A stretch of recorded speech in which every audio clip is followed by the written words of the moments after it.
950 سال سمجھانے کے بعد جب کسی نے نہیں سنا تو کیا ہوا؟ حضرت آدم علیہ السلام کے بعد کی نسلیں بہت نیک تھیں، پر تقریباً 1000 سال بعد شیطان نے ان کو بہکایا کہ کچھ نیک اور بزرگ لوگوں کو یاد رکھنے کے لیے ان کے بت بنا لو، تو لوگوں نے بزرگوں کو عزت دینے کے لیے بت بنا لیے، پھر آہستہ آہستہ ان بتوں کو پوجنے لگ گئے، شرک عام ہو گیا اور ایک اللہ کی عبادت بند ہو گئی۔ تب اللہ نے حضرت نوح کو بھیجا۔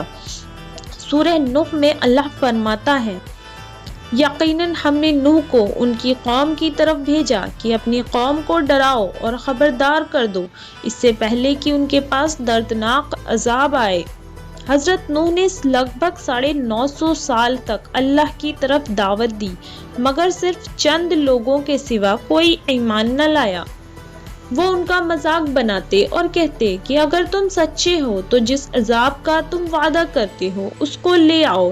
تب حضرت نوح نے بد دعا کی کہ اے میرے پروردگار، تو کسی منکر کو روئے زمین پر زندہ نہ چھوڑ اور مومن مرد عورتوں کو بخش دے۔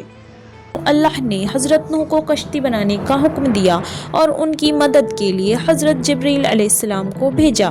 لوگ جب حضرت نوح علیہ السلام کو کشتی بناتے دیکھتے تو ان کا مذاق بناتے کہ یہ کیسا مجنون ہے جو پہاڑ پر کشتی بنا رہا ہے۔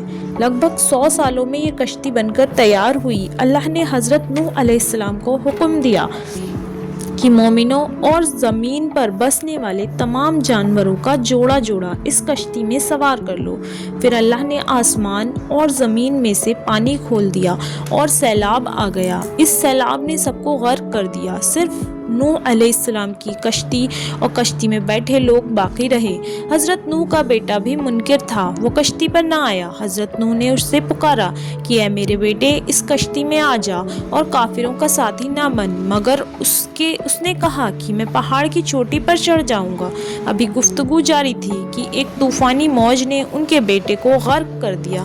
تب نوح نے اللہ سے فریاد کی، یا اللہ۔ اللہ نے فرمایا کہ وہ کافر تھا، کافروں کے لیے ہم سے دعا نہ کرنا۔ حضرت نوح اور ان کے ساتھی 6 مہینے تک اس کشتی میں رہے۔ آخرکار اللہ کے حکم سے طوفان رک گیا۔ طوفان رکنے کے بعد کشتی والوں کے ساتھ کیا ہوا؟ حضرت نوح علیہ السلام اور ان کے ساتھی 6 مہینے تک کشتی میں رہے۔ آخرکار اللہ کے حکم سے طوفان رک گیا۔ پھر نوح علیہ السلام سے آگے کی نسل شروع ہوئی اور زمین میں ان کی اولاد کے علاوہ کسی اور کی نسل باقی نہ رہی۔ سارے جانوروں کی نسلیں بھی یہیں سے پھر سے پیدا ہوئی۔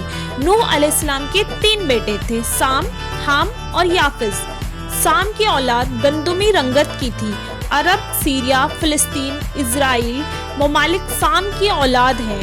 حام کی اولاد کالی رنگت کی تھی۔ افریقہ، ایجپٹ اور سوڈان حام کی اولاد میں سے ہیں۔ یافز کی اولاد چائنا، جاپان، کوریا یافز کی نسل ہے۔ نوح علیہ السلام کا چوتھا بیٹا جو ایمان نہ لانے کی وجہ سے برباد کر دیا گیا تھا، اس کا نام کنعان تھا۔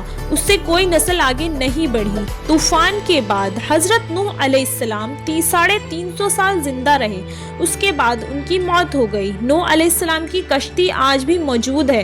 ریسرچرز نے ترکی میں اس کشتی کو ڈھونڈ لیا ہے۔